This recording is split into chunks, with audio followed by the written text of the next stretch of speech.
जम्मू कश्मीर में lieutenant governor महोदय भी बीजेपी के सेवाकार बने हुए हैं, उन्हीं के इशारे पे काम कर रहे हैं। बहुत ही बदकिस्मती की बात है। गवर्नर के लिए तमाम पॉलिटिकल पार्टी एक समान होनी चाहिए और एक ही कानून रियासत के अंदर चलना चाहिए। बीजेपी के लिए अलग कानून बनाए, दूसरी पॉलिटिकल पार्टीज के लिए अलग कानून बनाए। आई 35 पार्टी का दफ्तर सील कर दिया गया। मेरे 35 पार्टी में ज्वाइन करते ही और ये ऐलान करते ही क्या 35 पार्टी को रिवाइव करेंगे और भारतीय जनता पार्टी का सुपड़ा साफ करेंगे जम्मू कश्मीर से। फौरी तौर पर कार्रवाई हुई है और एलजी एडमिनिस्ट्रेशन ने 35 पार्टी का दफ्तर जो है वो सील कर दिया। ये एकमात्र हमारे पास दफ्तर था, बाकी पॉलिटिकल पार्टीज के दफ्तर वैसे ही रखे हुए हैं और जो सरकारी बिल्डिंग्स हैं वो बाकी की सारी बीजेपी के छोटे छोटे वर्करों को देती है, जो आज की तारीख में कोई भी ओहदा संभाले हुए नहीं है।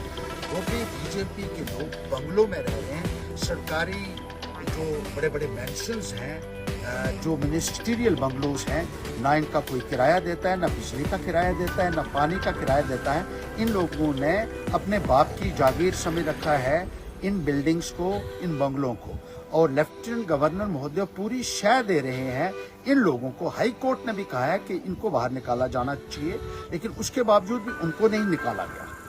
जो बीजेपी की एलाइज पार्टीज हैं, अपनी पार्टी है या पीपल्स कॉन्फ्रेंस है, जो रिकॉग्नाइज भी नहीं है, उनको इलेक्शन कमीशन ऑफ इंडिया से मान्यता भी नहीं मिली है। They are unrecognised political parties, लेकिन उसके बावजूद भी उनके लिए दफ्तर, सरकारी बिल्डिंग्स में दफ्तर और 35 पार्टी जो रिकॉग्नाइज्ड पार्टी है, recognised by the election commission of India as a state level party, उसका दफ्तर उन्होंने बंद कर दिया। आज इतना डर गए हैं भारतीय जनता पार्टी, मैं तो बीजेपी का तो समझता हूँ कि वो डर गए हैं 35 पार्टी से। 35 पार्टी उनको बेनकाब कर रही है, 35 पार्टी उनको एक्सपोज कर रही है, 35 पार्टी उनको आने वाले वक्त में डिपोज करेगी। और इसी को देखते हुए उन्होंने गवर्नर का इस्तेमाल करके जिस तरीके से 35 पार्टी के दफ्तर को बनाया है, मुझे लगता है कि ये अपने आप में जलालत की एक बहुत बड़ी मिसाल होगी। मुझे तो हंसी भी आती है, लेफ्टिनेंट गवर्नर महोदय क्या कर रहे हैं? आप भी बीजेपी के कठपुतली बन गए हैं। यहाँ मुझे माफ कीजिएगा, लेकिन मुझे कहना पड़ेगा, यहाँ मैं किसी करता नहीं हूँ सच्ची बात कहने से। मुझे वैसे भी बहुत धमकियां दी जा रही हैं, मेरे खिलाफ बहुत साजिशें की गई, लेकिन कुछ हासिल नहीं हुआ। और अब मुझे मारने की कभी धमकी दी जाती है। मेरे साथ जो भी कर लीजिए, लेकिन आप सबका मैं बंदा फोड़ करूंगा, जिसमें जो अधिकारीगण हैं और जो लूट रहे हैं पैसा बीजेपी लीडर्स के साथ मिलकर, चाहे वो बड़े से बड़ा अधिकारी क्यों ना हो, मैं सबको एक्सपोज करूंगा, पूरे तरीके से एक्सपोज करूंगा।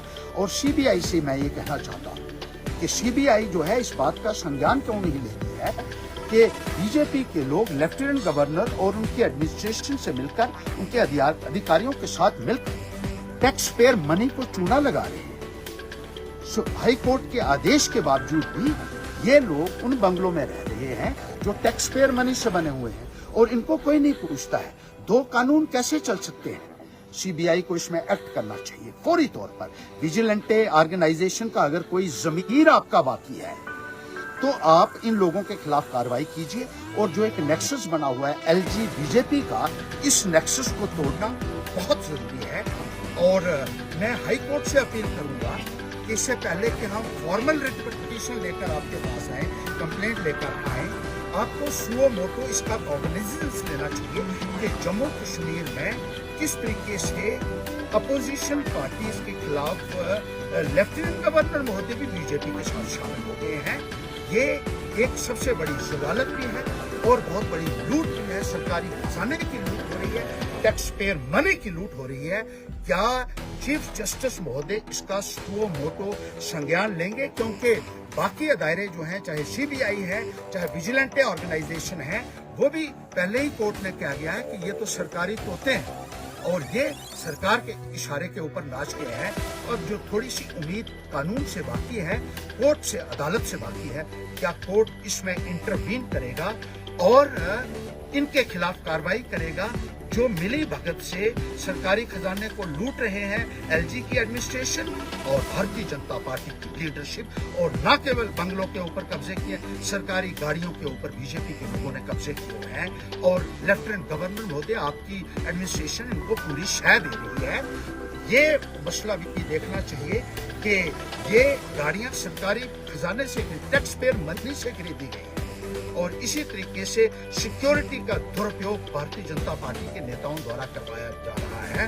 क्या फौरी तौर पर चीफ जस्टिस हाई कोर्ट की और सुप्रीम कोर्ट से भी मैं अपील करूंगा कि जम्मू कश्मीर में जो लूटपाट का माहौल चल रहा है इसका संज्ञान लीजिए और जल्द से जल्द इस बेईमान सरकार के खिलाफ कार्रवाई होनी चाहिए, वरना पैंथर्स पार्टी सड़कों से लेकर सुप्रीम कोर्ट तक लड़ाई लड़ेगी। यह